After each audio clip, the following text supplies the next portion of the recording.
istilahnya apa? Percaya dalam bahasa Arab istilahnya apa?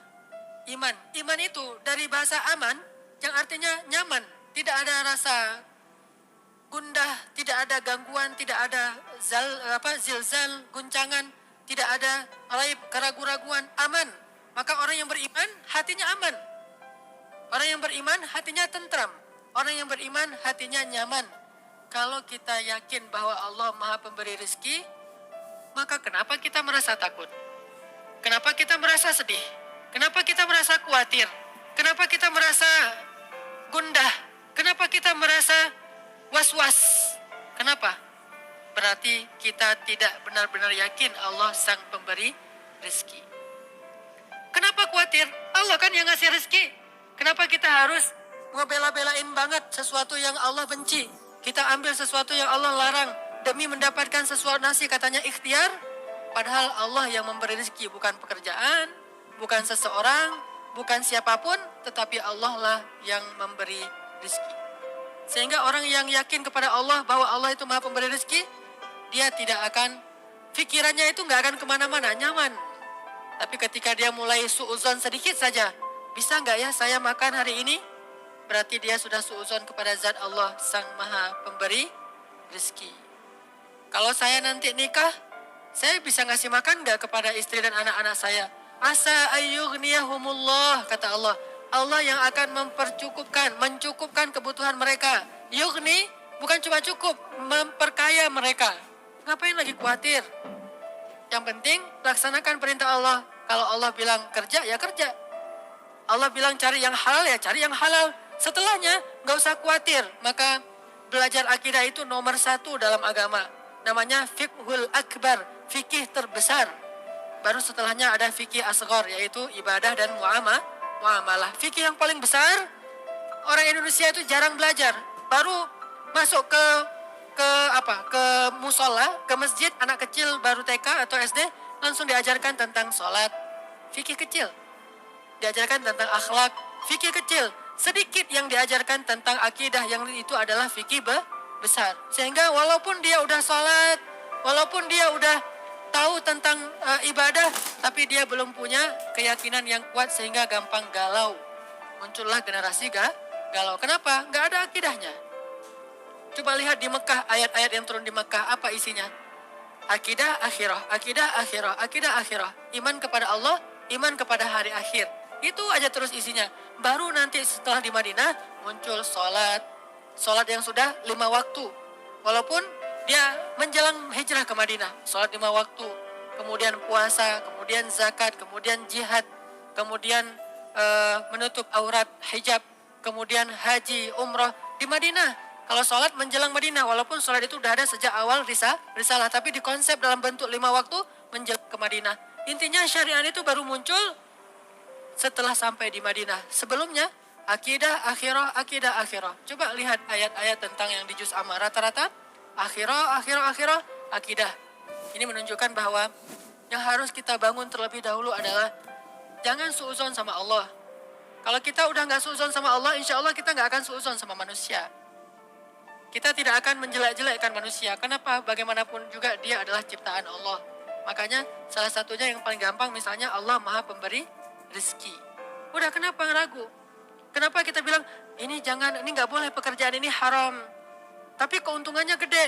Berarti makin gede dosanya. Udah, tinggalkan saja pekerjaan ini, ambil pekerjaan lain yang halal. Terus saya mau makan apa? Nah, ini yang nggak yakin sama Allah nih, iftira. Ini suuzon sama Allah. Kalau misalnya dikatakan, ini haram Ustaz, haram. Tanya lagi ke Ustaz lain, Ustaz ini halal nggak? Haram. Ustaz ini halal nggak? Haram. Dalilnya jelas. Ya sudah, mulai hari ini juga saya langsung akan resign. Saya akan minta berhenti. Bahkan uang pensiunnya pun saya nggak berani makan. Kalaupun saya ambil, saya kasih ke fakir miskin. Tapi saya tidak akan makan. Kenapa? Saya tahulah Allah yang Maha Pemberi rezeki. Falima syak. Lalu kenapa ragu? Kenapa was-was? Kenapa khawatir? Gara-gara kurang yakin kepada Sang Pemberi rezeki. Kan enak hidup kalau udah yakin sama Allah Maha Pemberi rezeki. Dan yakin itu yakin yang paling benar. Kalau keyakinan kepada selain Allah, keyakinan yang palsu. Hari ini kita mendapatkan bukti, besok udah nggak ada lagi bukti itu. Dia sudah mengecewakan. Tapi kalau yakinnya kepada Allah, Allah maha benar. Kita sering mendengar itu. Shadaqallah. Bahkan kalau ada orang yang ngaji lupa bilang Shadaqallahul-Azim, kita protes. Tapi kita nggak percaya sama Allah, itu aneh tuh. Ada orang ngaji, kan Shadaqallahul-Azim itu bukan bagian dari ayat ya. Jadi kalau kita habis ngaji bisa bilang Shadaqallahul-Azim itu dengan keras atau pelan. Nggak harus Shadaqallahul-Azim. Itu kan qori. Kan kita nggak harus gitu. Kita bisa baca misalnya wasa'at masira. Shadaqallahul-Azim. Bisa. Atau bareng-bareng Shadaqallahul-Azim semuanya kan bisa kan? Namanya juga bukan ayat. Kalau lupa dibaca pun tidak dosa. Tapi karena luar biasa ya kita ya, hebat. Kalau ada yang lupa bilang Shadaqallahul-Azim, Ustaz kok tadi nggak pakai Shadaqallahul-Azim?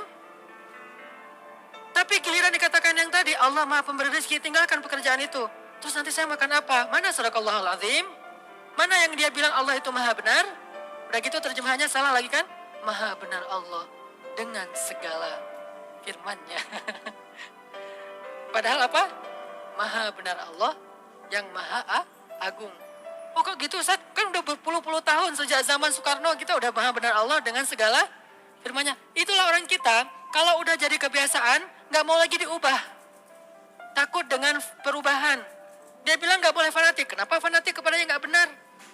Kenapa gak berfanatik kepada yang benar? Itu aja udah terjemahannya salah. Dan terus kenapa juga harus kalau ada qori itu terus sari tilawah harus perempuan? Mentang-mentang gara-gara istilahnya sari gitu? Harus perempuan? Shadaqallahul azim. Udah sebelahnya, aku berlindung dari godaan setan. Nunjuk lagi tuh. Yang terkutuk. Ini kenapa harus gini gitu loh. Aneh kan? Kenapa gak si qori'nya aja? Kan udah ada Quran terjemah, tinggal baca. Dia baca gini nih. Dengan nama Allah yang maha pengasih lagi maha penyayang. Sungguh kami telah memberikan kepadamu kemenangan yang nyata. Kan jelas. Kenapa harus ada dua orang? Satu laki-laki, satu perempuan. Bukan muhrim pula. Saya qori waktu kecil. Jadi saya sering tampil di televisi. Malam Jumat, cari tilawahnya perempuan. Masih kecil untungnya. Coba kalau udah remaja.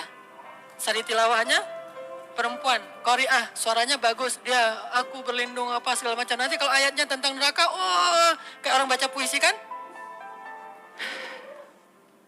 Ini karena kebiasaan kita. Makanya kalau kita rajin bilang Shadaqallahul Azim, kenapa Shadaqallahul Azim itu gak masuk ke hati? Kenapa cuma di lisan? Shadaqallahul Azim, maha benar Allah yang maha agung. Kenapa enggak? Oh benar tuh, memang benar, ayat itu memang benar. Memang Allah maha Razzaq, memang Allah maha Rahman, memang Allah maha Ghafur, memang Allah Wahhab.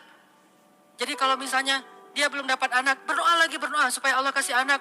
Udah berdoa, bukan udah, nggak ada cerita udah berdoa, terus berdoa. Kenapa? Kalau nggak dikasih anak nanti dikasih di mana? Di surga. Emang di surga ada anak? Hadis riwayat Tirmizi. Baru aja kemarin saya baca. Kata Nabi, ketika seseorang menginginkan anak di surga, hari itu juga istrinya hamil dan melahirkan tanpa rasa sakit. Hadis riwayat Tirmizi. Abu Dawud. Ketika seseorang menginginkan anak di dalam surga, hari itu juga istrinya hamil dan melahirkan tanpa rasa sakit dan tanpa menghilangkan keperawanannya. Lahir anaknya. Berarti kita punya anak banyak di surga? Punya anak banyak.